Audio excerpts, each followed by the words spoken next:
I carry lots of messages. I preach a lot. People come out and listen to me sometimes.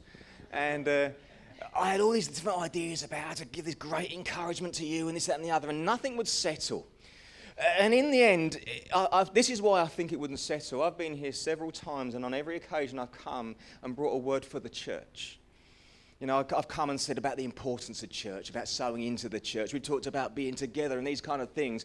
But God's asked me to give a message for individuals today. And I believe the reason for that is you've grasped church. You don't need someone from the outside coming in telling you the importance of church. You've got that. Look at the amount of people you're gathering. You've got it, people. Encourage yourself. You've got it. But how about this? If every individual could become a little bit more like Jesus, if every individual could get to grips with themselves and get healthy, you bring that health to the collective, and the collective goes forward. So I want to talk to you as individuals today. I believe this will bless the church, but if you can grab hold of what God wants to speak to you today, your life will go forward, your marriage will go forward, your parenting will go forward, your home life will go forward, your work life will go forward, and your church life will go forward because of what God's doing in you as an individual. Are we up for this? Yeah. You are amazing people. Do you know, sometimes I look back on my own life, and I don't know many of your lives, but you will all have a story. You've been through some stuff. You've hit highs, no doubt you've hit lows. You've had to push through some stuff. You've got history. Give me a wave if you've got some history in your life. You have to battle through some stuff. See, everyone has got their stuff. But you're still here, and most of us are still smiling. So that's a good start. But I wonder if our perspective on ourselves has been changed because of our history. And I wonder if today could be a moment. I love singing that song. It just encouraged me. Could this be a moment? Jesus, you're my breakthrough. Could this be a moment this morning where we get back to looking at ourselves as individuals the way God sees us? And not based on our history, what's been spoken over us, the things we've been through that have ultimately tainted how we see ourselves and caused us to dumb down our life. And I believe that is so common, and yet it shouldn't be in the church. For the church to shine bright, you as an individual need to shine bright. You know, when you go to your workplace, they need to be looking at you without you going, you need Jesus. You need to be able to just be you. And just by being you, they see Jesus. But I wonder how many of us actually live that, although we believe the concept. And maybe this morning could be a morning where God just does something in your heart, something in your thought process, something in the way you are to shift you to become a little bit more like Jesus this morning. Turn to the person behind you and say, let's become a bit more like Jesus this morning.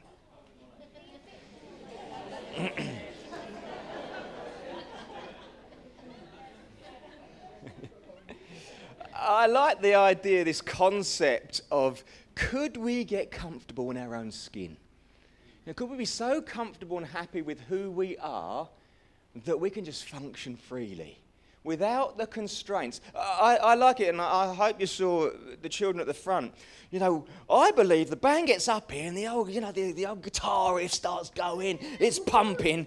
You know, Ollie Murs was at Colchester Football Stadium last night, and there's loads of my Facebook friends on there, and Ollie's singing some random Ollie Murs kind of song. I don't know any, but he was there. He's an Essex boy, so he was there. And the whole place is, whoa! I think there's something on the inside of us that when we start worshipping Jesus, there's a leap in our heart that goes, yeah! But our feet do this. What is it that causes that? And I believe it's the way we see ourselves, a bit of pride maybe. You know, we need to get beyond ourselves and let the true self come out. And so we've trained our children at a young age, shove what everyone else thinks. If you want to jump for Jesus, jump for Jesus. And so we have a gang of people at the front of our church giving it that, and you don't have to. And some people don't like that. But if you do like that and don't do it, why? And it's just challenging, is it? Where else in your life does that principle sit? That actually you want to be someone, say something, do something, but don't. Why? And could we get so comfortable with who God's made us to be that we could freely express who we really are? You know, I think so often we are bombarded by a set of world values and we strive for them. But in church, we need to bombard each other with God's values and rest in them. And actually, it's easy to be who you are because God put it in you in the first place. And yet we live in a world where we're striving for something, striving to look like something, striving to earn something, striving to be someone, and we'll never get there Because the ballpark will always move. The goalpost will always move. Whereas all along, God has said, this is who you are, and it's good. Rest in that. And it just gives you a freedom that you haven't got to do anything else other than be brilliantly you. I could never be you, and you could never be me, but you're the best version of you than anyone else in the whole world. And that's cool, just to rest in that. And bring that into this. And what freedom will we have? So exciting. I want to grab hold of this based on God's principles. And I'm going to share with you 4 passages in just a second to show you what God says about you. Not what I want you to understand, but what God always wanted you to understand because he put it in his word, which is eternal. How about this as a starting thought? How can we love our neighbour as ourselves if we don't love ourselves? And that's quite challenging because we might say we love ourselves, but do we really? Because if we love ourselves, why can't we be free in worship? Why can't we express ourselves in our marriages? Why can't we bring our children up the way we want to? Why are we always told how we've got to be when we actually love who we really are? And it's challenging, but how about get God's concept on it and not the world's concept on it, so that it brings freedom? Let me share with you 4 verses. The first one here is Psalm 139. I believe we will see it on the screen. Here it is. Verses 13 through 18. For you created my inmost being. You knit me together in my mother's womb. I praise you because I am fearfully and wonderfully made. Your works are wonderful. I know that full and well. My frame was not hidden from you when I was made in the secret place, when I was woven together in the depths of the earth. Your eyes saw my unformed body. All the days ordained for me were written in your book before one of them came to be. How precious to me are your thoughts, God. How vast is the sum of them. Were I to count them, they would outnumber the grains of sand. When I awake, I am still with you. Right there is your starting place in God. When you were in the womb, God was crafting you. He was putting dreams inside of you, but more than that, he was giving you the ability to fulfill those dreams. That isn't the Father's heart to say, oh, I really want to do this with my life, but you have got no skills to do it. That's not how God works. He might have put in Lewis the desire to be a great musician and worship leader, but he also put in him the ability to play music. Otherwise, that's just a tease. And that's not my Father's heart. Oh, I really want to play music, but I'm all fingers and thumbs. He put the gift in him so that he could fulfill his dream. That is true for every single one of you. Whatever your dream might be, God put it in you right at the beginning. You know, we live in a world that believes in evolution and the Big Bang, which basically says you came from nowhere, you were an accident, and you have no future and no purpose. Well, that's not my Father's heart, because he says, I created you carefully, and I was knitting you together with dreams and skills and ability. I knew your frame, and I put in you the ability to have a future, to step into it and grasp it, enjoy it. And more than that, there's an eternity with me to live for. You see, our message is the best message in the world, and we carry it. But somewhere in it all, because of the world we live in, even these truths are getting squashed in us. We believe them, but we don't necessarily live them. And today I wonder if we could have a moment where we shake it off and say, no, I'm going to be me, because I was crafted by the Father, and he put it in me, and I'm happy with that. I love that thought there. It says, your thoughts are more than the grains of sand. I love Sarah. She's flipping epic. I think about her often. But I don't think about her the amount of grains of sand there are in the world. But my God thinks about me like that. He thinks about Sarah like that. He thinks about you like that. And when you start saying, the creator of heaven and earth, who knit me in the womb, I am constantly on his mind, just that thought alone is like, whoa, that makes you amazing. Could we really believe that? Could we not only get that here and here, but start walking it out in our life, believing you are someone important because you are? Have a look at this one, Deuteronomy 7:6. For you are a people holy to the Lord your God. The Lord God has chosen you out of all the peoples of the face of the earth to be his people, his treasured possession. This is specifically talking about Israel, but we understand that when we come into relationship with Jesus, we are grafted into that thought process. We become God's family. So you are God's treasured possession.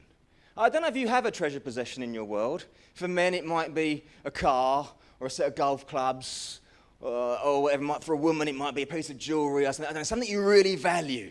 Well, to God, that's you. You are his treasure. So therefore, when world stuff comes at you, God will protect you because you're his treasure. If someone tried to nick your car, dent your car, scratch your car, men, you'd be out there, whoa, whoa, whoa, whoa, whoa, steady. Watch the motor. What does God feel like when someone comes at you in life? Whoa, whoa, whoa.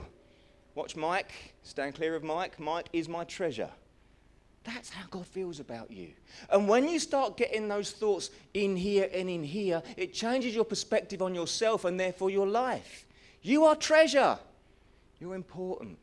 You were knit together in the womb. God put stuff in you for purpose. You are a special person. And if you don't grasp anything else out of this morning, grasp that you are amazing. Live like it. Don't let anyone dumb you down. Zechariah 2:8 says this. For this is what the Lord Almighty says. After the glorious one has sent me against the nations that have plundered you, for whoever touches you touches the apple of his eye. You know, when we talk about the apple of the eye, you're talking about someone you're in love with. Sarah's the apple of my eye. My children are the apple of my eye. I'm their dad, and I love them. When I look at them, something goes off in me. That's what that term means. Well, you are the apple of his eye. He doesn't just love you, he's in love with you. He looks at you and he goes, wow, they're my treasure. Look how I made them. They're amazing. How does that bother the Father when he made you amazing, but the world stops you living amazing? He's like, come on. There is more in you than that. And he is causing people like me to stand up and say, come on, church. Let's demonstrate something. Everyone in the world wants to fulfill their potential, but they're constantly squashed. But the Father says, no, no, no, no. I've put it in you. I'm going to draw it out of you. I'm going to protect you. I love you too much to leave you how you are. We've got to go somewhere together because I value you. This is the way the Father feels about you as an individual. And then, therefore, you as a church. But if you could grasp that yourself, it will take you somewhere. Final verse on this, Hebrews 12:2 says this. Fixing our eyes on Jesus, the pioneer and perfecter of our faith. For the joy set before him, he, Jesus, endured the cross, scorning its shame, and sat down at the right hand of the throne of God. You see, picture Jesus right now. He knew what was going to happen. He had a moment with the Father just before the crucifixion and said, God, Dad, is there any other way?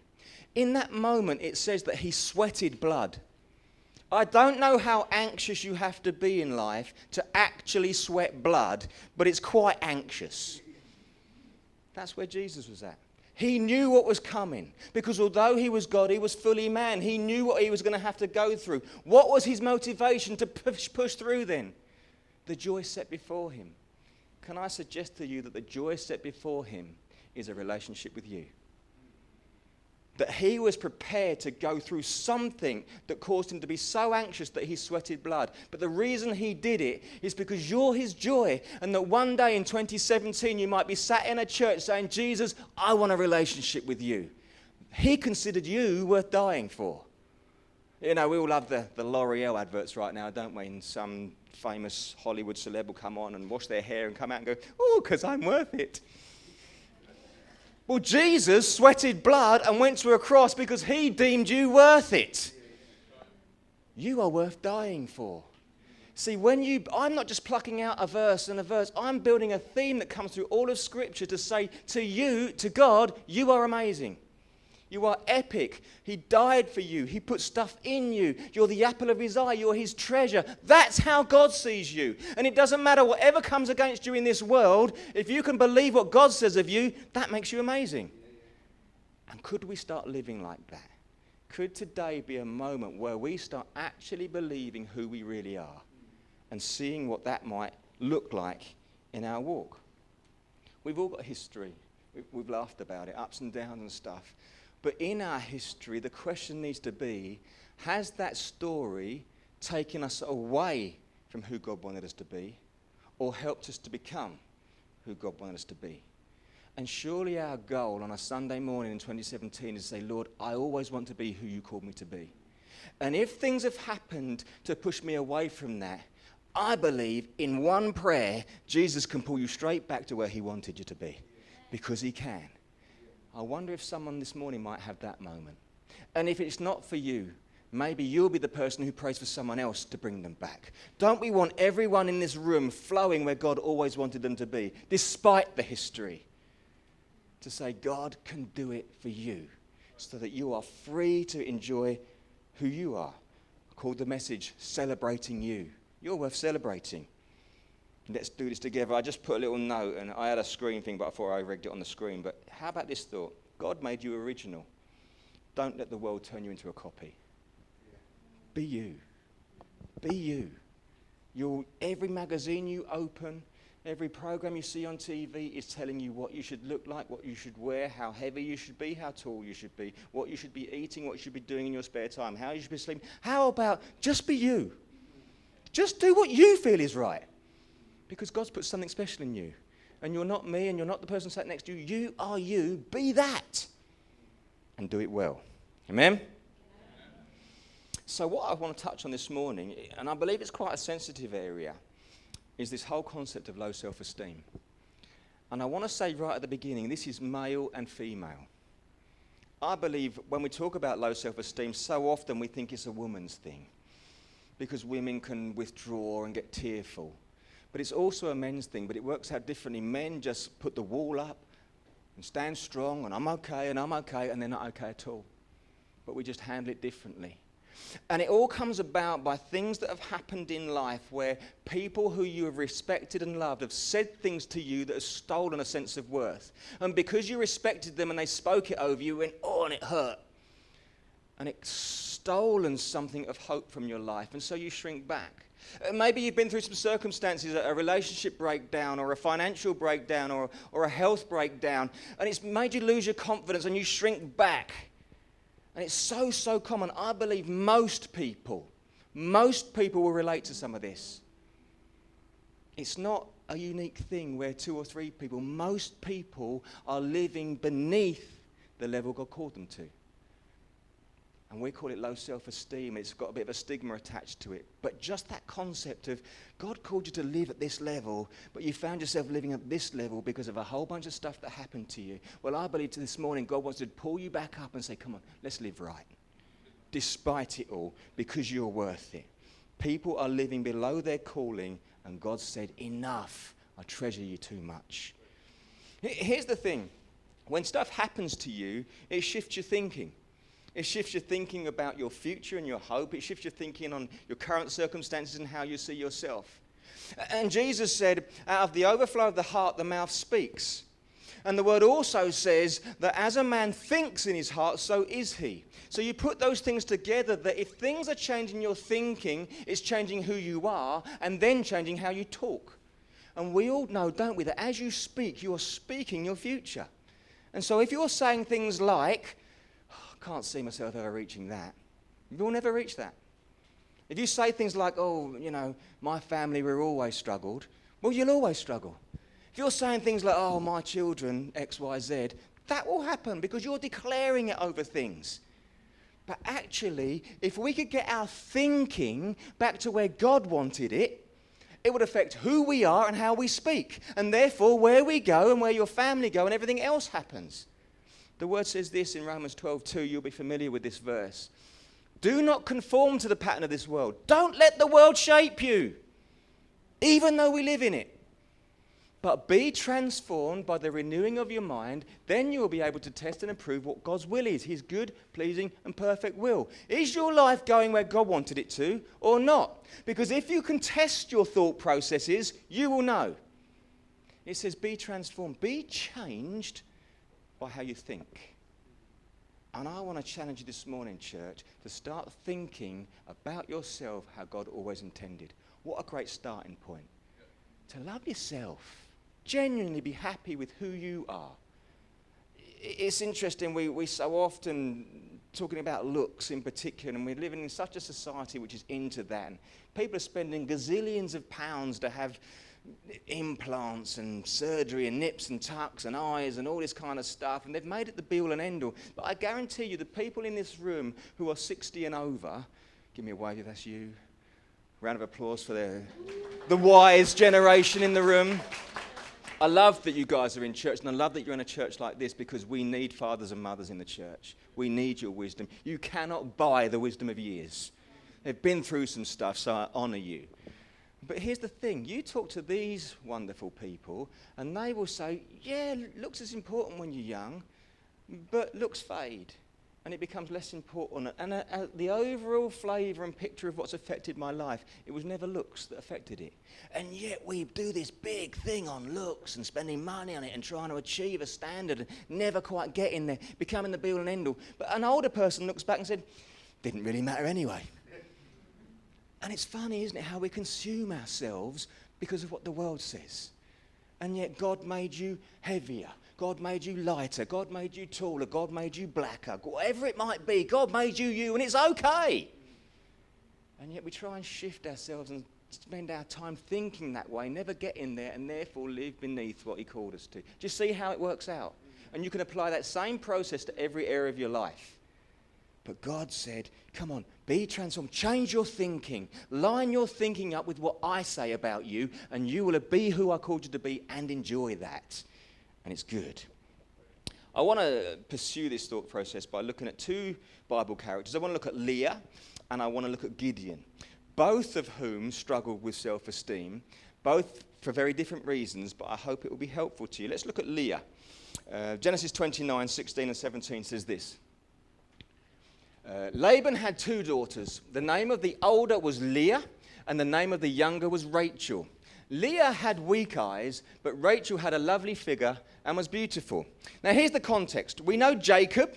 Jacob is now looking for a wife. His uncle Laban, he goes to work for him. While he's working for him, he clocks Rachel. Rachel, according to the Bible, had a lovely figure and was beautiful. And so Jacob has seen this woman and said to Uncle Laban, I quite like your daughter as it happens. Any chance? And Laban says to him, Jacob, you're a great guy. I tell you what, you work for me for 7 years, and then you can have her hand in marriage. How many women in the room would feel like your man really loved you if he was prepared to work for 7 years without even getting a kiss? And all the women went, amen, brother.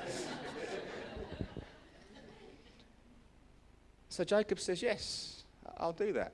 He works for 7 years to get Rachel.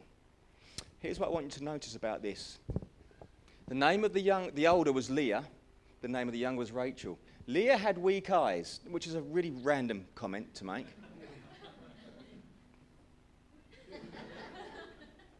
But Rachel had a lovely figure. See, it's one sentence but two very different concepts. And I believe the interpretation is slightly wrong. And what it should have said is Leah was weak on the eye, but Rachel had a lovely figure. You see, when you read it like that, it actually makes sense. Otherwise, there's two statements in one sentence which are completely not linked. And so ultimately what it's saying here is Rachel was very attractive and Leah probably wasn't. And so Jacob wanted Rachel. Where did that leave Leah? We often look at this story and we'll bring it out in a moment through Jacob's eyes and through Rachel's eyes, but we rarely look at the story through Leah's eyes. Here she is, this woman, and this guy likes her younger sister. How do we feel when it's the younger sister or the younger brother that meets someone first? How does that make the older one feel? Sometimes pretty tough. I think that's perfectly normal to feel like that. She was going through this, and she had low self-esteem because of the way she looked. This was Leah's issue. Her sister was lovely in form, and Jacob wanted her. She wasn't so, and Jacob didn't want her. And I believe there are people in the world today, right now, living this, thinking it's never me. Everyone always wants someone else because they're better looking. Well, do you know what? I'm going to show you how Leah should have been thinking in a moment, because we focus on that, but it's not the be-all and end-all. We've just discussed with the older people in the building that they're saying, actually, as it all pans out, that wasn't so important. And yet we place so much importance. We need to protect our teenagers from this, especially the girls, but actually I believe the boys as well, that they are trying to, every magazine, you look at them 17 and 12, 11, 10, 9, they've all got a number now, haven't they? All these magazines, and you open them, it's actually shocking. I encourage you parents, if you've got young children, to go and buy 2 or 3 magazines that are aimed at them. You will be shocked. It's all about wearing the clothes, dressing the way, using the makeup, having the hairstyle. It's the kind of stuff we read as adults aimed at teenagers. What chance have they got if that's where their value system is? And we need to shift it. Of course, let them be trendy. We don't want to be a bunch of Christians who are well out of the loop. But don't let that be their deciding factor on how they see themselves. So important. We need to grab it. I believe there are people, even in this room right now, who are much older, who still wrestle with that because it hurt them when they were a teenager. It never got dealt with. And we've toughened up and said, I'm all right, but you're not all right. You've just buried it somewhere. I wonder if today could be the moment where God says, I don't want you carrying that anymore because you're epic as you are. You always were. You just saw it wrong. And I wonder if someone might get a healing out of that. So here we have now this marriage comes. Jacob has worked 7 years. All the men in the room know what Jacob's looking forward to. He's worked 7 years and he's like, the marriage day comes. And the bride comes with her face covered and they do the vows and exchange the promises. And he lifts the veil and it's Leah. What does Jacob do then? I have worked 7 years, Uncle Laban, for Rachel. You've given me Leah.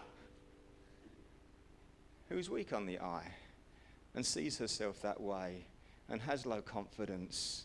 Is that the girl I've been working for? And so he goes to Laban and says, Uncle.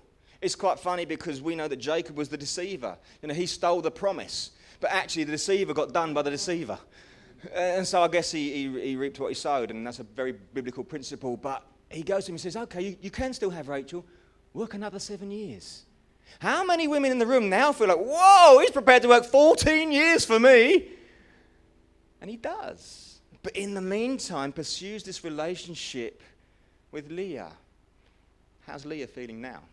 She's going to be married for 7 years before Jacob gets her sister, who she knows he wanted in the first place. What kind of a life is this woman living? How is she feeling? How is she seeing all that? And here's what happens. Genesis 29:31 says this. When the Lord saw that Leah was not loved, he enabled her to conceive, but Rachel remained childless. There's the father's heart right there. I can see you're really struggling, girl, but I'm going to bless you anyway. And I'm going to enable you to give your husband what he's always wanted. He wanted male children. Leah actually gives Jacob 6 male children. Rachel didn't conceive. And he's like, wow. And so there's a situation now where Leah is popping out the babies and Rachel's barren. But here's the thought. How many of us, because we have self-esteem issues, start doing things to get accepted? Don't accept me for who I am, but if I do stuff for you, maybe you'll like me. And so at work, we work a bit harder to please the boss. At home, we do a little bit more because we might get accepted. At church, we serve on every single team because if I serve more, they'll like me because I'm doing stuff. When actually, we should just like you because you're you. And if you're willing to do some stuff, that would be epic. But how about getting peace in who you are? And here's Leah striving to please her husband when she deep down knows that he prefers Rachel. But God blesses her because he loves her. Genesis 30 verse 1 then goes on to say this. When Rachel saw that she was not bearing Jacob any children, she became jealous of her sister. So she said to Jacob, give me children or I'll die. So now you've got this situation where Leah, who isn't very attractive, is able to give Jacob children and is therefore loved. But she wants to look like Rachel. Rachel is the good-looking one, but she wants to do what Leah can do. So Leah is jealous of Rachel and feels bad about it, and Rachel is jealous of Leah and feels bad about it. They've both got low self-esteem. But if they could have just embraced who they were individually, none of this would have happened. They'd have both been happy. for different reasons. The fourth male child that Leah gives to Jacob is a lad they call Judah, and that's going to become important later. So turn to the person next to you and say, his name was Judah. I just wonder how many of us are doing stuff to get accepted, but ultimately, as we're getting accepted, the one we're trying to be like is jealous of us. And there's this whole world cycle where no one's happy, and God's like, what a mess. Can you change your thinking and just come back to what I said in the first place? I made you in the womb. I put stuff inside of you. You're epic as you are. You're my treasured possession. I died for you. You're the apple of my eye. Just be you and enjoy that. And when you do that, there'll be a freedom in your life where you can be happy. Someone else might earn more money than you. Someone else might be better looking than you. Someone else might have different children to you. Great, bless them. Because I'm happy with what I've got. Because the reality is, you might earn £1 million next year, but there will be someone who earns 10 million. And you'll be like, oh, I wish I was them. And you might have an epic baby boy, and you're really chuffed with that, and then someone else has twins. You know, there'll always be someone else. Hopefully, there'll be people that you aspire to and love and think, that's awesome, bless them, and I might work towards that. But there'll also be people who wish they were you. You know, you've got Shane Willard coming shortly, and we have him too, he's brilliant. But one of the things he teaches is that if you have a solid roof over your head, a mobile phone, and a car, you are in the top 1% of the whole world financially. And yet, we always want what someone else has got. There are more people on this planet who aren't going to eat a meal today. And yet, we're going to go out of here in a moment, get in our car, have a burger at the chippy van across the road. It's all for us. And yet, not happy, nothing ever goes my way. Yes, it does! You live in Wales! Epic place! Spiritual place, by the way. You're amazing people. Stop striving for what someone else has and be you. Because you're epic. Leah gave her mind to this competition with Rachel, and that affected how she saw herself. But I wonder if she gave her mind to what God did give her and blessed her with. You see, we just said earlier, didn't we, that her fourth son was called Judah. Let me read you a passage about Judah. Matthew chapter 1. This is the genealogy of Jesus. Oh, there it says it. This is the genealogy of Jesus, the Messiah, the son of David, the son of Abraham. Abraham was the father of Isaac. Isaac, the father of Jacob. Jacob, the father of Judah. And his brothers Judah, the father of Perez and Zerah, whose mother was Tamar, all the way through to Jesus. Judah is in the line of Jesus. One of the names of Jesus is the Lion of the tribe of Judah. So here is Leah, upset and low self-esteem and struggling because her sister is prettier than her, when God had ordained for her to be in the line that brought the man that would change the world forever. And yet she could only focus on the one area of her life. Rachel didn't have that. Leah had that. She changed the world. And sometimes I wonder if we've got world changers sat in a room like this, and we're called to change the world, but we're looking at something else that we haven't got. When we should really be looking at what God has given us and celebrating it. Turn to the person on the other side of you and say, it's time to celebrate you.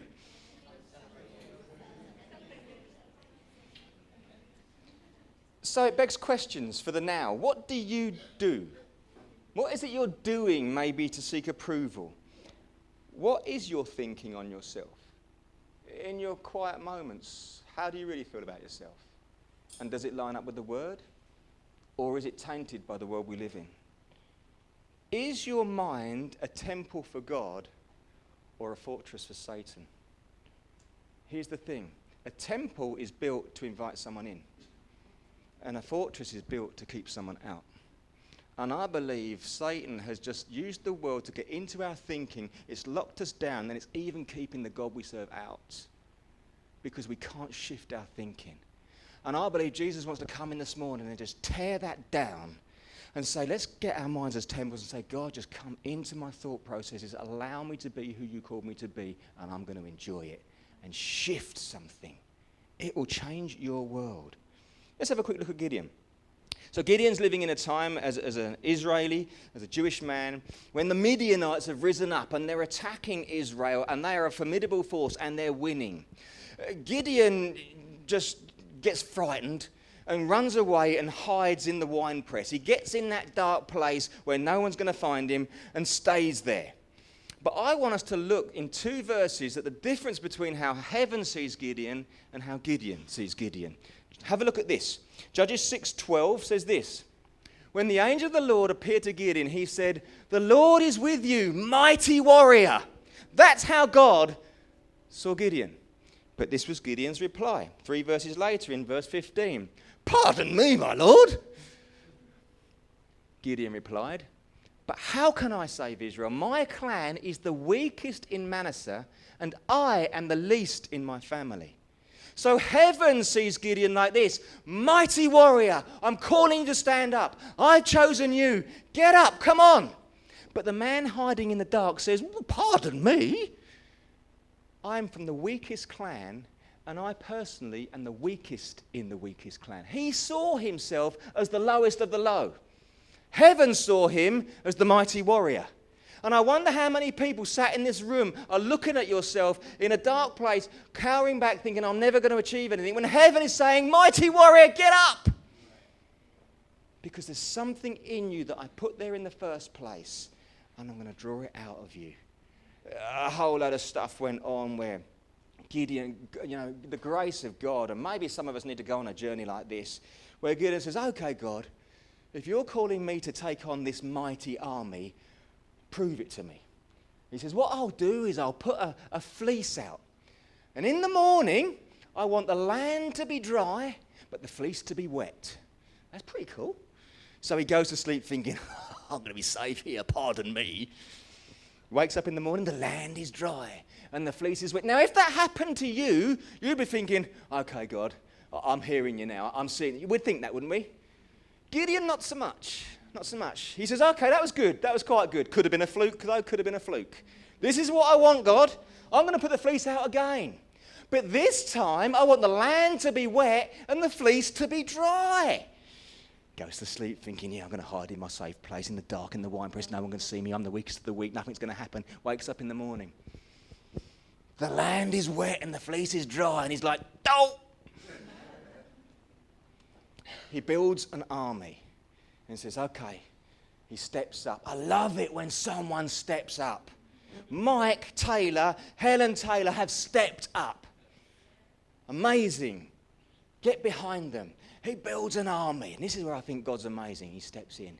Gets all these people out. "Who are the fighting men and women? Come with me." Like, gathers this great big crowd. God says, "You've got too many. Don't want as many as that."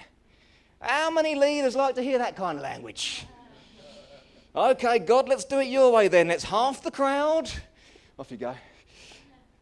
So he said, "Okay, he halves the crowd." He says, "Okay, God, we're ready for this." No, you've still got too many. Take them all for a drink. And he says, "The ones who bend down and lap up the water, kick them out as well." And so I bet Gideon, who feels like the weakest of the weakest, look at him thinking, "No one bend down, no one bend down, no one bend down." They all start bending down. He's like, "Oh no."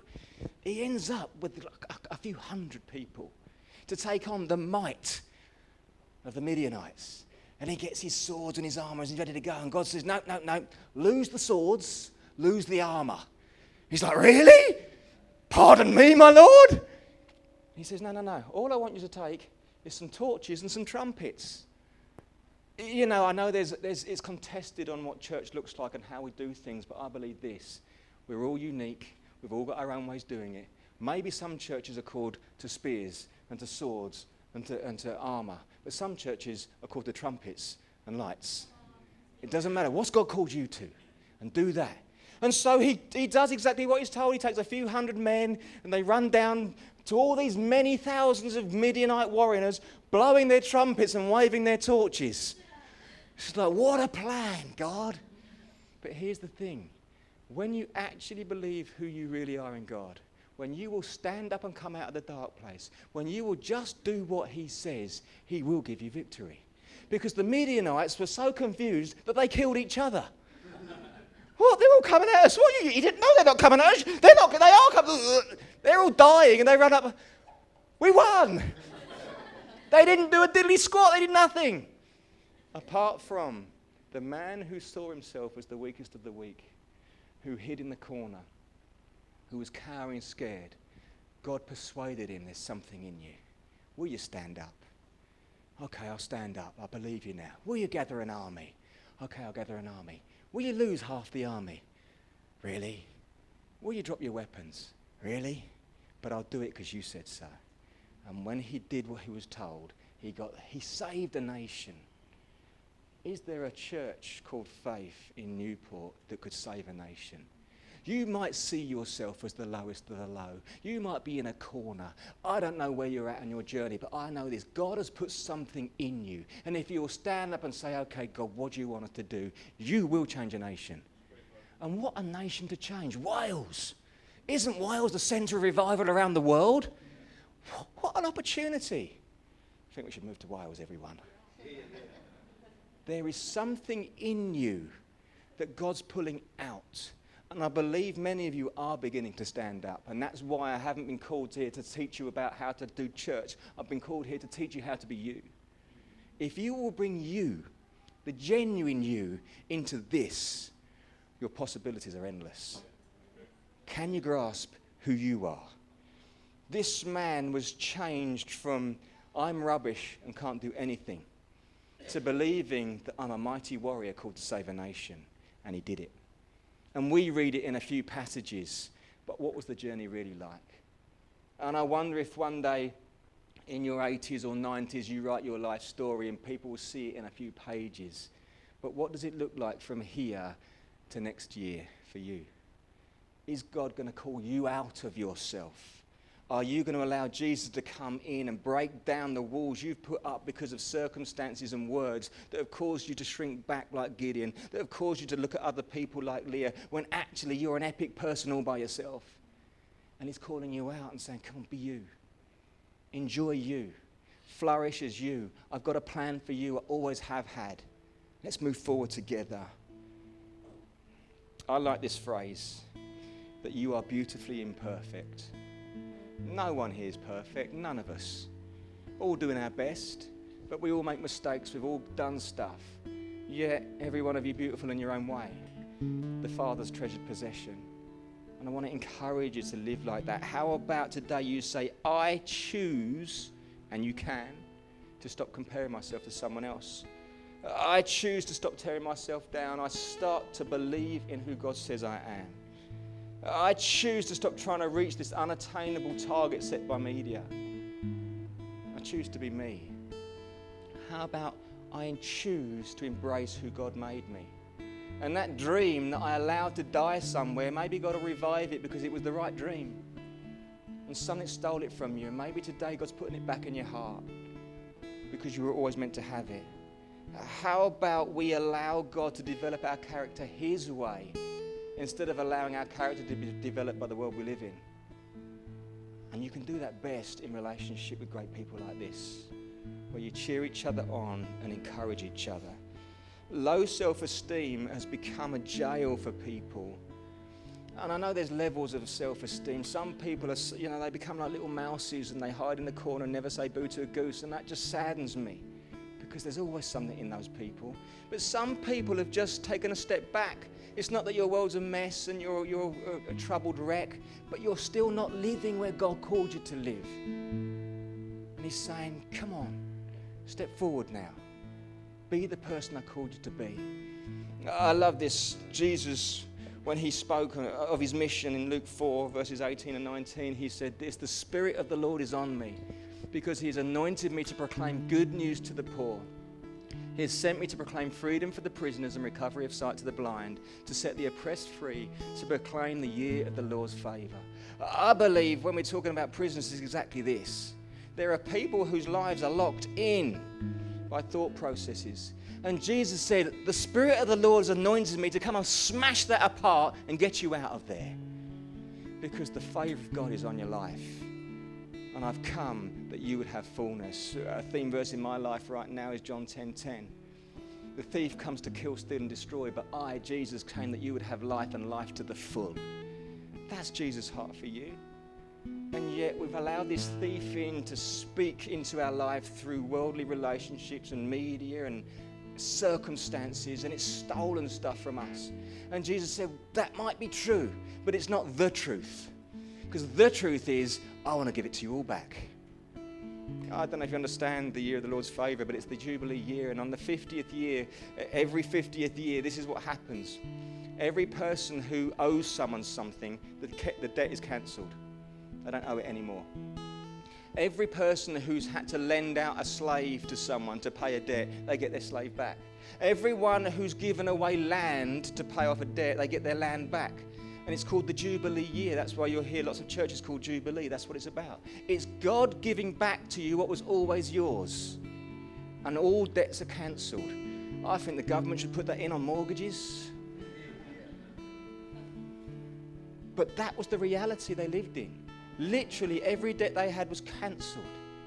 And Jesus says, the Spirit of God is on me to come and proclaim Jubilee year over all of you. That you will live debt-free, that you will live in fullness, that nothing could bind you and hold you. You cannot be a prisoner anymore because God has anointed me to come and teach you. And I believe this, every single one of you carries that Spirit in you. You know, it's great. I hope you enjoy having a guest ministry like myself and others, but you don't need me. It's in you. You could turn to the person next to you and say, the Spirit of God is in me. Now I'm breaking you out of that prison. You could turn to the person behind you and say, the Spirit of God's in me. And I declare the favour of God in your life. And watch it walked out. Because if we will agree here and we will agree here, we will end up walking it out and it will become our life experience. And then we have an attractive church for the world. We can try and twist everyone's arm that they need Jesus. But until they see something different in you, they don't believe it. But if we could get these messages right and settled in our heart, the church would become so attractive. They'll be like, oh, I've got to be part of that. And that's what Jesus has always wanted. But maybe it starts just with you, with your own personal stuff. To say, God, I've been through some things. It has robbed me. I'm kidding myself, I dealt with it. What I've really done is tucked it under the carpet. You know, many people, I believe, feel like they've dealt with something until they hear a certain song. And that song takes them back somewhere. And then it's like, oh, that was painful. But how about Jesus has the ability to remove the pain altogether? And the effect that pain has, causing you to shrink back when he wants you to bounce forward. Would you allow me to pray with you? Could you stand? Time has come to fight.